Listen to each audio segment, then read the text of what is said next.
అడ్డుకుంటాను మీకోసం ఏదైనా చేస్తాను అన్నట్టుగా అక్కడ ఆంధ్రజ్యోతి ఈనాడు పత్రికల్లో మెయిన్ పేజీలో వచ్చిన వార్తలు. మీరు అన్నట్టు ఇక్కడ ఆంధ్ర పత్రికల్లో ఆంధ్రప్రదేశ్లో జ్యోతిలో కానీ ఈనాడులో కానీ ఒక్క చిన్న అక్షరం కూడా రాలా.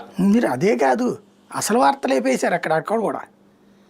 చంద్రబాబుతో నేను పర్సనల్గా మాట్లాడి నీళ్లు ఆపాను అన్నది, రాయలసీమ ప్రాజెక్ట్ ఆపాను. అవును, అది అసలు లేదు, అది అసలు తెలంగాణ పత్రికల్లో లేదు. నేను ఈ పేపర్ చూశాను ఈరోజు.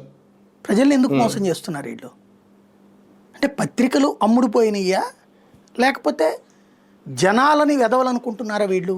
ఇవాళ వైసీపీ సొంత పత్రిక సాక్షి అనేది, ఎందుకంటే రాజశేఖర రెడ్డి బొమ్మతో ఉంటారు, అది కూడా లేకపోతే ఈ నిజం బయటకే తెలిసేది కాదుగా. సోషల్ మీడియాలో లేకపోతే సమాధి అయిపోయేదిగా నిజం. పదే పదే దగాకి గురయ్యే రాష్ట్రం ఏదన్నా ఉందంటే ఆంధ్రానే. మన దరిద్రం ఏంటంటే మనం దగా చేసే వాళ్ళనే హీరోలుగా చూస్తాం. మన కర్మ. మనం ఆ బ్రిటిష్ వాడికి బానిసలుగా బ్రతకడం వల్ల బానిసత్వం మన నరనరాల్లో వ్యాపించినట్టుంది. ఇదే మొక్క తెలంగాణలో జరుగుంటే కర్ర కత్తి పుచ్చుకుని రోడ్డు మీదకి లేచి వచ్చేవాడు ఒక్కొక్కడు. మన కర్మ ఏంటంటే కనీసం పౌరుషం కూడా రావట్లేదు, వార్తలే లేవు.